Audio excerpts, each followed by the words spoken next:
Good morning and welcome to the 10 at 10. I'm Tim, and today we're going to talk about 10 new trees that are getting listed at 10 a.m. Eastern Standard Time on MrMaple.com. If you love plants, you love Japanese maples, get excited. All right, guys, I appreciate you tuning in today. I'm Matt. We've got a lot of great conifers, maples, and some good flowering content. It's the 10 at 10 for April 4th of 2024. So if you're watching this one later, our sizes could be slightly bigger, slightly smaller. This is a great indicator of what we have this week. Let's jump right into it with Picea pungens Victor. Picea pungens Victor, it's a dwarf Colorado blue spruce, but it's a really small dwarf. We're talking 1.5 feet in height by 2 feet in width in 10 years. Make it fit in extremely small spaces, tight, dense blue, adding that blue color to those small spaces. Now this one's going to work great in a conifer trough, a container, or in the ground. Picea pungens are going to work zones 3 through 7, so great plant for the landscape, providing some immaculate blues, especially in that smaller overall setting. I think you're going to love this one to pair with some dwarf Japanese maples.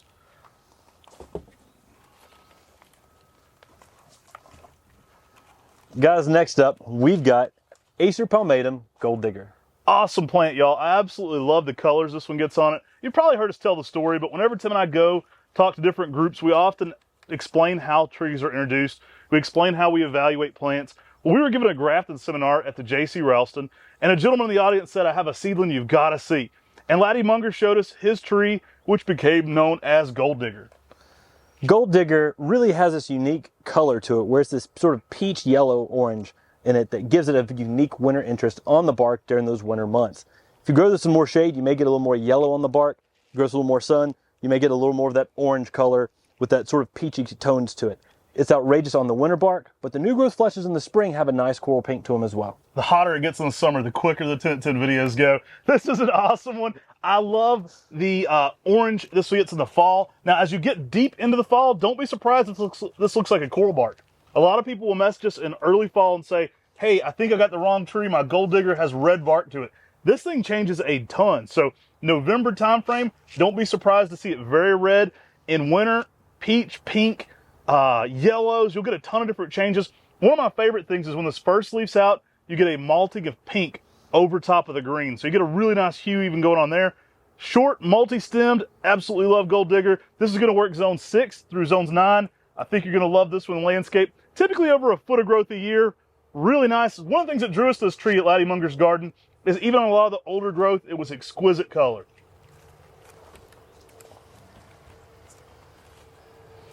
All right, guys, we're bringing out some Osmanthus. This is an Osmanthus fragrance Fooding Zoo. Yeah, Fooding Zoo is one of the best of the white blooming Osmanthus fragrance. If you're from the South, you know that this is just a staple in the South, the Osmanthus fragrance, the fragrant sweet olive. You can smell the aroma from distances away. It's an excellent tree to add that fragrance into the garden. Gives you a unique evergreen as well. And with Fooding Zoo, this is essentially the best white blooming version of the Osmanthus fragrance. So you get a prolific bloomer that blooms almost year round. One of our friends says it blooms in every month that has the letter R in it. And that's pretty true. I mean, this thing just keeps blooming, adding that fragrance in the garden and some nice white flowers. So this Osmanthus is going to work zone 7B through 11. Works great in some very high heat zones. I've saw many of these down at Stephen F. Austin. We're headed down there next week, so maybe we'll have to go check some of these out and do some highlights on them. This one is exceptional. Now, I do think siding's important with this one. I like to do it a little bit like I grow snake bark. So I like to put those up next to structures, put them somewhere where they're not going to get a lot of wind. Siding can be important, especially if you're in the colder zones for this one. I've actually seen several of these here in western North Carolina in zone 6 at the research center out here, but they did site them up next to buildings. They did site them up next to, structures, kind of like snake barks, to protect them a little bit from that colder wind. Really cool plant, and I think you're going to love the scent this brings to the early spring garden. All right, a fan favorite back on the table. We've got Acer Pomatum Ukigumo. Guys, Ukigumo can give you some of the whitest colors on any Japanese maple. The buds are starting to unfurl, and I'm already starting to see a white coloration to the buds. I mean, this thing is known as the floating clouds because when this thing's in leaf and in the years it does go to the white, it looks like clouds out there in the landscape. Now, the Good Looking Brother did a full breakdown on this one. You can go to the video to see which one it was. We give you tips for how to make this one bright white in the landscape. Spoiler alert, you want some late day shade going on, and you want to leaf this one out slowly for its best color patterns. The white is inconsistent. We always let people know that great orange fall color, very consistent. Yeah, and that's one of the best things about this tree is even in the years it doesn't go the white, it's still one of the best fall color Japanese maples out there as well. A fantastic upright tree to use in the landscape. Awesome plant. You guys know Ukigumo. That one sells out. If you're around Mr. Maple, you've seen that one before. Now, I don't even know if we can get these in the shot. From one speckled white plant to another, we're fighting it out here. Let's stand them on the ground so you can see how tall they are next to me. This one is almost parviflora mottled Molly, which is one of my favorite speckled and spotted plants. This has such a cool variegation to it, especially in that early springtime. For an elm, this is one of the most spectacular forms. For me, it's one of the most spectacular variegated plants as well. This makes a beautiful tree out in the landscape, has some nice bark interest as it ages, but the variegation on the actual foliage is just unreal. Some of the most creamy whites with creams, with greens. I mean, it's just a showcase when it comes to variegated foliage. Green spotted Dalmatian. This thing's so cool. I love it. The spring color is incredible. You're going to absolutely be blown away by this. I don't know what we're shipping these in right now. These are ridiculous. They're shipping in our 6-foot box. These are like 7-foot trees, guys. Absolutely awesome sizes. I think you're going to want to grab one of these. Bonsai people love them. They're popular for bonsai. I haven't seen a bonsai of mottled Molly. I've seen some of the other almost parvifloras. This one would be absolutely dope as a bonsai. It definitely would. These trees make an excellent tree out there in the landscape. Something you could put out there, root off of. Speaking of trees that make good bonsais, we're bringing back for you some of the Acer Pomatum Makawi Etsubusa seedlings. So these are seedlings. Many of these have some of that bronze color to just solid green color. If you like Makawi Etsubusa, make sure to like and subscribe. These are awesome. They get some bronze hues to them. We separate out the reds, the greens, the yellows. Guys, these are super popular for bonsai because they're ungrafted. They can go in a bonsai tray right away and make a big impact. You don't have to be an expert bonsai artist to bonsai Makawa. Just plant it. It looks incredible. You can also put these in the ground, thicken them up. They're going to make great plants in the landscape or in the container. But I love these Makawas. They're a grab bag of color. We don't guarantee you a specific color with this set, but you're going to get some fun trees. Now, one of the cool things about these is many of these do have some bronze coloration in the springtime, giving a unique color out there in the garden. For people who love Makawi Etsubusa, love the different variations, this is a chance to get a seedling that's out there that each one's a little unique and special and different in its shape, its size, its color, its fall color, so you can really enjoy this seedling for what it is. Now, we did say they're a grab bag for the color, but one common trait to all these are they have that Makawi Etsubusa density to them. So these are all going to be tight shingled layering in their approach. So you're going to get some cool plants going on there. And they're pretty much as tough as Makawas. These go out and handle a good bit of sun. They look great. And it's kind of fun to see all that variance going on in them. All right, we got some big leaf Japonicums coming back to the table. Just now leafing out, we've got Japonicum VAP. We were just talking about this plant with Summer Rain Oaks. Go check out our walkthrough she did here at the nursery. It was fun to be featured on a really big channel. The channel she has us on is called Flock Finger Lakes. So go watch our walkthrough there. It has a Japanese maple nursery tour. You'll see these two big mugs there in the screenshot, but definitely give that one a view and comment below the comment that we sent you there. Y'all, this is such a cool tree. It's got those larger Japonicum leaves. It gives you that tropical feel out in the landscape. The fall color can be some really nice bold yellows to bold oranges. They're consistent almost each and every year. For a Japonicum, this is a classic Japanese maple. Summer Rain is actually, the grapevine maple. Right. And it's a weird way to look at it because we don't think of like grapevines, but like they're such a big leaf. But from her homesteading background, that makes a lot of sense. Right. I mean, this is such a cool Japanese maple to add out there in the garden that gives you a classic feel, but also just something different with that bold texture, those big leaves. Consistently massive foliage on Vitafolium. It is probably one of the granddaddies of all the really big leaf form selections we get out there. It was one of the first large leaf forms in the U.S. Everybody loves this one for those dinner plate size foliage you get. Late Day Shade will give you bigger foliage. These are going to work zones 5 through 9. Excellent plant, and I think you're absolutely going to love it. Some Late Day Shade will maximize that foliage size and give it some better color in the fall, holding that fall color later into the season. Really great sizes. Love Ace Japonicum Vitafolium. Bringing back a fan favorite on the lace leaves. These are fresh in, guys. We've got some Chantelly Lace. Chantelly Lace is one of our favorite lace leaves. The colors are outrageous on this. Give this tree some sunlight, and the new growth across this will be like a pink red. I mean, it's just this gorgeous pink red to purple red that just keeps spewing across the top of the lime green down below, going to a nice fuchsia purple in the fall. has a really nice cascading umbrella habit. This is one that we sell out of because that spring color is intense. These have been in a good bit of shade as they're leafing out and getting a little bit more sunlight. Brighter pinks, they'll be spewing out for sure. You're going to absolutely love what this one does. Some yellowish orange fall color as well, which is underrated. We've got a beautiful specimen of this in our display garden that everybody talks about when they're visiting.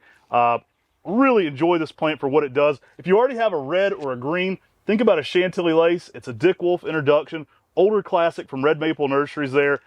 Absolutely outstanding plant. More of a 5x5 in a 10-year span, so that low cascading umbrella for the habit. Again, looks great in a big planter. You put this on a blue planter, you're done. That's all you need. It's going to change. It's going to look light green at stages. It's going to look pink at stages. It's going to have some yellows at stages. So much drama being brought in just one plant. I think you're going to absolutely love Chantelly Lace. These will sell out today. We haven't had it in a while, so be ready for that when they do go quickly. Guys, coming up next, we've got Acer Pomatum, Dr. Seuss. Selection by Talon Buchholz. This tree is a small to mid-sized upright Japanese maple reaching 5 to 6 foot in 10 years, maybe even 4 to 6 foot in 10 years. I mean, it stays really dense and compact, but it's variegated in a unique way with splotches of green around the outside edge of the leaf. Dr. Seuss, interesting introduction from the Flora Wanted collection there at Buchholz Farm. Such a unique style of variegation on this one. You get so much going on with it. You know, we describe a lot of plants as Dr. Seuss-like. They have that Muppet kind of like quality. Well, this one definitely has that animated kind of habit to it. That variegation is super unique. I like how it kind of swirls. I like how the leaves are misshapen and it's not all uniform, so each leaf is kind of its own little snowflake there. Very cool plant. I think you're going to like this one. It's going to work zones 5 through 9. Really a dramatic plant to have in the landscape, and it's going to look great next to other Japanese maples. Now, I always let people know with Dr. Seuss, if you see any all green branches in this, you want to prune those out. Those can be reversions. Get to them when they're young, and then you'll have less. Absolutely outstanding plant, though. Acer Pomatum, Dr. Seuss. I love this plant. You don't get many blues in the landscape, but when you do, man, they're dramatic. I love this Zenobia. This is Woodlanders Blue, y'all. Yeah, Woodlanders Blue, this is such a fun shrub.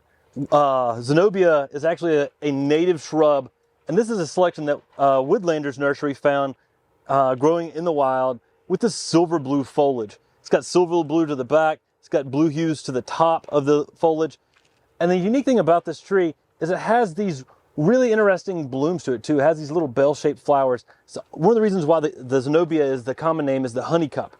And it just has these really beautiful blossoms that just hang down off of blue foliage. Now, Bob McCartney actually introduced this one. This is going to work zone 6 through 9.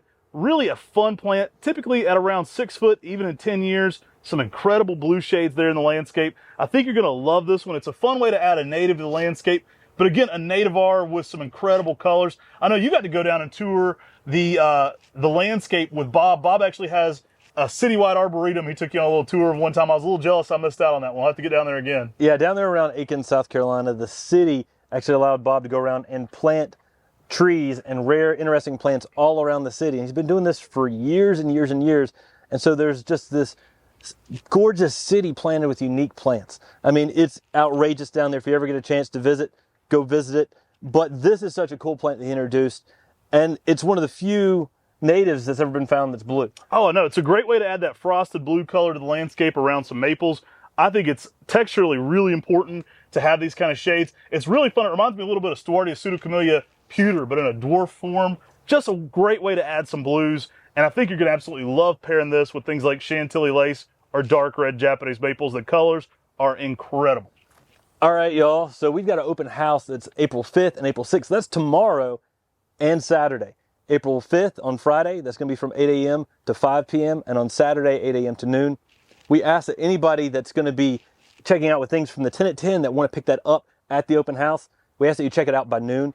And that's because we've got to get all these trees out of the greenhouses so that people don't purchase your trees, and we've got to get them out of the greenhouses while we're getting everything prepared for this massive open house. Yeah, that helps logistically a little bit. So we're going to have a cutoff there at 12. Anybody that has previously placed an order and is wanting to pick it up at open house, you need to let our office know specifically that you will be picking it up at open house. If you show up and you haven't previously told you're going to be picking up, There will be a delay while we get those items ready for you. We'll have everything here ready that we know about, guys. We really appreciate you. We appreciate things running smoothly too. One small change this year, we're definitely not going to allow people to park out in the road on Oak Grove Road. So if you're outside lined up coming in, we love everybody getting here early and lining up. We're going to get the gate open. We're going to get people in here. We're going to have a staff along the way to get you into the parking area. We're going to ask no jumping out of cars. Go pick up your number first, then come shop. That's going to be the rule this year. That's going to make things safer for everybody, but it's also going to alleviate some of the congestion we have on Oak Grove Road and allow all the folks to get in here and park. We had people last year that were behind cars that people had jumped out of, so they weren't sure if somebody was still in the car. So at least it gets to a little bit more traffic confusion. We're trying to make things the best we can for our neighborhood. I think we're going to have an outstanding event. There's a coffee truck. There's a food truck. There's going to be a lot of fun stuff here, guys. I'm really excited to show you around. We're actually going to have a meet and greet at Mezzaluna at 7 the night before. Chris has organized that. Tonight, yeah, we're filming this early. So that'll actually be tonight. If you want to swing by and say hello, we'll try to do a meet and greet there. We really appreciate you showing up. There's going to be some new merch at Open House. There's going to be some different t-shirts you hadn't seen before, some different hats, a lot of Buckholz gear, some B&Bs, some amazing 10 gallons. I think you guys are going to absolutely be blown away. We try to outdo ourselves every single time.